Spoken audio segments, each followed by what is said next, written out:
Short Answers to Common Objections Against Religion by Father Louis de Segur.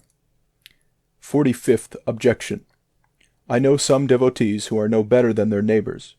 So-and-so, who goes to confession, is none the better for it. Answer. That proves, 1. That either the person you name does not confess properly and is not seriously a Christian.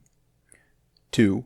Or else, that his nature is singularly callous, since so powerful an influence as religion does not render him better than most men. 3. Or else, and this is the most probable, that you are mistaken and judge him unjustly. Christians, please to remember, do not cease to be men because they are Christians. They retain the weakness and inconsistency that belongs to poor human nature, which has been so profoundly corrupted by sin, and, consequently, their actions are not always in accordance with their principles, their desires, and their resolutions.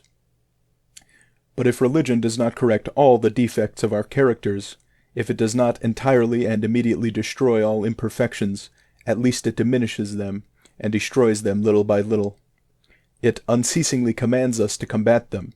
It offers very simple and powerful means of becoming not merely better, but as perfect as humanity allows. Look at the saints. Look at Saint Francis de Sales, Saint Francis Xavier, Saint Vincent de Paul. They were real Christians, nothing more.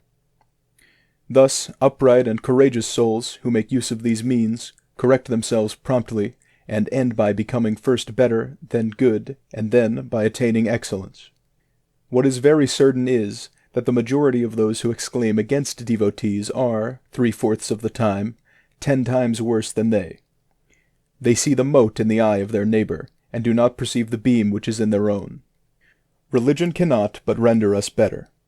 He who has defects, and yet is a Christian, would have these defects in a much greater degree if he were not one. And further, he would possess the great and capital defect which you do, who blame him for being religious, that of not rendering to God the worship which he requires from all men, that of adoration, prayer, and obedience.